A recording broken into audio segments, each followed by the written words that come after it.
Obrigado a Vossa Excelência, meu presidente.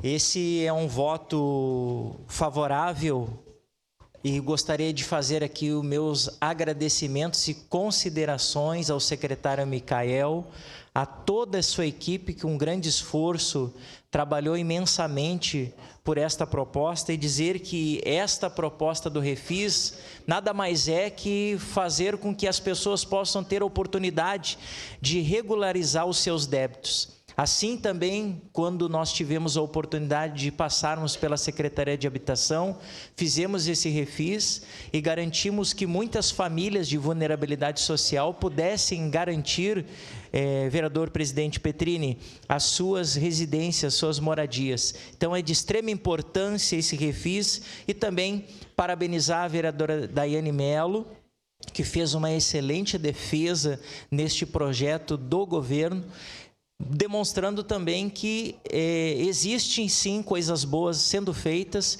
e também as coisas que nós precisamos cada vez mais melhorar na nossa cidade. Muito obrigado, senhor presidente. Voto sim. Encerradas as declarações de voto, passemos ao registro eletrônico dos votos. Solicito